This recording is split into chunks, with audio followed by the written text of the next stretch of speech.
Oi, gente, sejam bem-vindos ao Senhora Moraes Lê.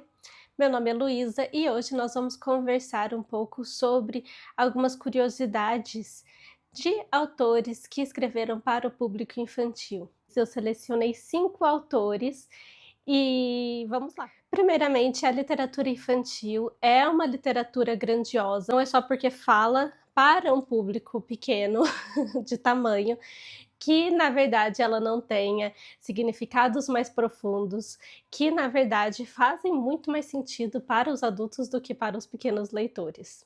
E os autores, as mentes por trás desses livros incríveis também podem ser um tanto inusitadas. A primeira delas é a autora Cecília Meirelles, nascida no Rio de Janeiro em 1901. A Cecília Meirelles foi praticamente uma das primeiras autoras infantis aqui do nosso país. Ela gostava de ser considerada uma poeta e não uma poetisa, então desde daquele momento ela já tenta uma questão de igualdade entre quem produz literatura e é mulher e quem produz literatura e é homem. E eu trouxe 2 curiosidades sobre ela. A primeira é que ela foi a pessoa que abriu a primeira biblioteca infantil aqui no Brasil, em 1934. Então a gente vê o quão grandioso isso é e o quão importante é nós termos as bibliotecas infantis, para o estímulo e para o crescimento da literatura infantil e, consequentemente, para o crescimento dos números de leitores aqui no nosso país, que ainda precisa crescer bastante. E a outra curiosidade que eu trouxe sobre a Cecília Meirelles é que, enquanto ela esteve em Portugal, ela tentou se encontrar com Fernando Pessoa e ela esperou por ele num café por 2 horas. Mas, depois de tanto tempo de espera, ela acabou desistindo e quando ela voltou para o hotel, ela descobriu que ele havia deixado um bilhete para ela, falando que ele gostaria de se encontrar com ela, mas ele consultou seu horóscopo e a situação não estava favorável. Então temos aí o encontro de 2 grandes autores totalmente frustrados. O segundo autor que eu resolvi trazer algumas curiosidades é o Alan Alexander Milne, que é o autor de Ursinho Pooh. A primeira curiosidade sobre ele é que seu pai era diretor de uma escola e, por 1 ano, H.G. Wells ensinou nessa escola, ele ensinou ciências e foi o professor do A.A. Milne. E o A.A. Milne começou a escrever, na verdade, para uma revista satírica chamada Punch. E ele chamou a atenção com seus textos, ele também se tornou editor assistente dessa revista e, ao chamar a atenção, então, de J.M. Barrie, que é o autor de Peter Pan. Então, outra curiosidade, um outro autor infantil invadindo as curiosidades do Milne, é que o J.M. Barrie, autor de Peter Pan, gostava muito de cricket e ele tinha um grupo por muito tempo chamado Alackberries, que era um grupo de cricket formado por autores ingleses que tinham certo prestígio na época, incluindo Conan Doyle, o autor e criador de Sherlock Holmes. Então, A.A. Milne participou desse encontro e neste encontro estava o Barrie, certamente, Conan Doyle e vários outros autores famosos e o rapaz que inspirou o Peter Pan. Mas esse encontro foi em 1913 e em 1914 veio a Primeira Guerra Mundial. E nisso o Milne foi lutar na Primeira Guerra Mundial, apesar de ser pacifista. E o rapaz que serviu de inspiração para a criação de Peter Pan, o George Davis, também foi lutar na Primeira Guerra. E, infelizmente, o George Davis acabou falecendo em batalha.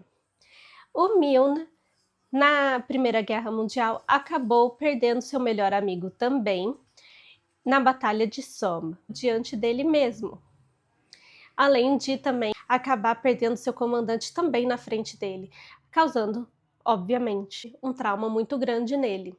Quando a guerra terminou e ele voltou para casa, seu filho, Christopher Robin, nasceu.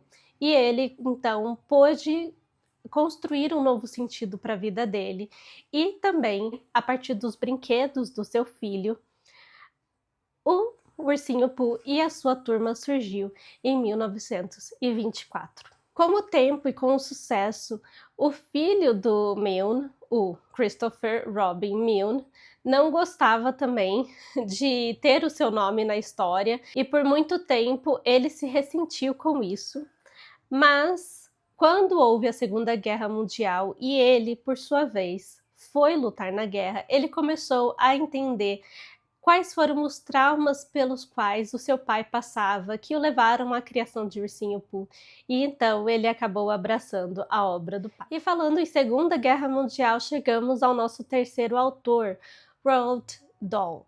Roald Dahl é um dos maiores autores da literatura infantil. Foi ele que escreveu Os Gremlins, Matilda, Convenção das Bruxas, James e o Pêssego Gigante e muitos outros. O Dahl participou da Segunda Guerra Mundial como piloto e ele foi designado para lutar no norte da África. Quando ele estava passando pelo deserto da Líbia, ele sofreu um acidente muito grave que acabou danificando a sua espinha, quebrando parte do seu crânio, destruindo o seu nariz, e ele passou alguns dias cego. Depois ele se recuperou, ele até tentou voar novamente, mas com os traumas físicos, ele acabava tendo dores de cabeça muito forte, e às vezes perdendo a consciência. Então ele não pôde mais ser piloto. Mas ele era uma pessoa muito sociável e muito carismática. Então o Serviço de Inteligência Britânico, MI6, percebeu então que ele seria um ótimo espião. E aí o Roald Dahl foi mandado como espião para Washington, onde ele passeou com os Roosevelts e também fez amizade com o vice-presidente americano da época e com um senador. E com isso conseguiu colaborar com o Serviço de Inteligência Britânico para entender o que os americanos estavam procurando naquela época. A partir do seu trabalho no MI6, ele também se tornou um amigo meio adversário do Ian Fleming, o criador do 007. E um dos filmes do 007, que é Você Só Vive Duas Vezes, teve seu roteiro inteiramente adaptado pelo próprio Roald Dahl. Então nós falamos já sobre uma brasileira e 2 britânicos, e agora então a gente vai para os Estados Unidos. E a nossa quarta autora é a Margaret Wise Brown. A Margaret Wise Brown, ela não é tão conhecida aqui no Brasil, mas na verdade ela é uma das vozes, uma das autoras que revolucionou a literatura infantil, porque na sua época, quando ela começou a publicar, lá nos anos 30, a maioria das histórias infantis, elas eram focadas em fornecer algum ensinamento, algum valor moral. E a Margaret Wise Brown, ela começou a criar poemas sobre objetos e sobre as vivências do cotidiano de uma criança. Então, são versos muito gostosos de serem lidos e eles têm o poder de falar com as crianças. Então ela tem poemas sobre dormir, ela tem poemas sobre relação de mamãe e bebê, papai e bebê. São muito interessantes e instigantes também para os adultos. Então, a gente espera que uma pessoa que revolucionou toda uma literatura infantil também era uma pessoa bem para frentex. Então, como curiosidades, nós temos que a casa da Margaret Wise Brown ficava numa ilha e ela tinha uma porta que basicamente dava para um penhasco. Isso é completamente inusitado. Ela também era uma pessoa muito animada e quando ela tinha 30 anos, ela começou um relacionamento com uma mulher chamada Blanche. E a Blanche tinha o pseudônimo de Michael Strange. A Blanche era praticamente 20 anos mais velha do que a Margaret Wise Brown, e ela, nos anos 20, tinha sido a esposa do ator John Barrymore, que é o avô da Drew Barrymore. E as duas ficaram juntas em um relacionamento turbulento, mas que foi o momento mais produtivo da vida da Margaret Wise Brown, até a morte da Blanche. 10 anos depois de terem iniciado esse relacionamento. Depois de um tempo sozinha, a Margaret Wise Brown conheceu o James Stilhan Rockefeller, conhecido como Peeble. Os Rockefellers são uma família tradicional e empresária lá nos Estados Unidos, bem poderosa, e os dois se deram muito bem, não por causa disso. Mas a Margaret Wise Brown, então, estava com seus 42 anos e o Peeble estava com seus 26. Mas a Margaret Wise Brown era um espírito muito livre e muito jovem, então a questão da idade não afetava o relacionamento deles. E quando eles estavam noivos, ela acabou indo fazer um tour na França e acabou tendo um episódio, provavelmente de apendicite, mas existe dúvida sobre isso. E depois da cirurgia, quando ela estava em recuperação, ela acabou tendo um problema de coágulo sanguíneo e veio a falecer repentinamente. E com isso, quem recebeu os direitos de uma grande parte de sua obra foi um vizinho dela de 9 anos. Então, realmente é muito curioso e interessante que ela tenha escrito para crianças e ter deixado o seu legado, parte do seu legado, para o seu vizinho de 9 anos. E por último, eu venho trazer então um outro americano que ele, no final de sua carreira, estava fazendo alguns recontos de contos de fadas e também de histórias tradicionais como Humpty Dumpty. Mas, na verdade, ele ficou famoso por ser um ilustrador. E nós sabemos que na literatura infantil, ilustração é muito importante.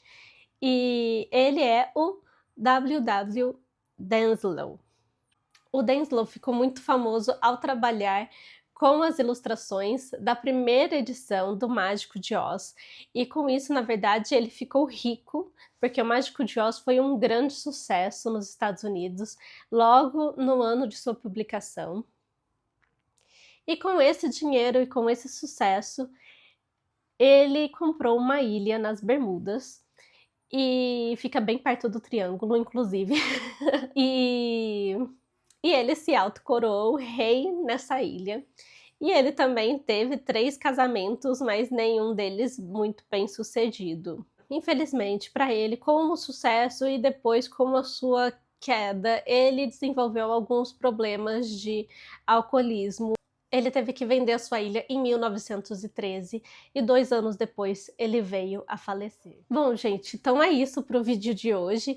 É muito interessante a gente ver também, e conforme a gente vai coletando essas curiosidades sobre esses autores, em como a vida social deles acaba se entrelaçando com a vida social de outros autores ou de outras personalidades famosas.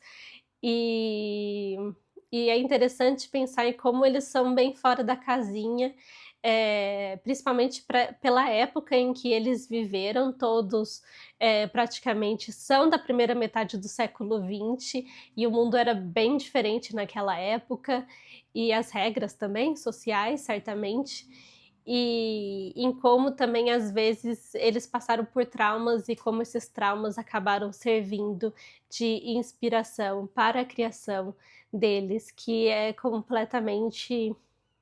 foram completamente inovadoras. E eu vou ficando por aqui, eu espero que tenham gostado do vídeo. Se gostaram, por favor, deixe o curtir de vocês e comenta aqui se você conhece outras curiosidades de outros autores ou dos mesmos autores, porque eu vou adorar saber. E é isso. Tchau, tchau!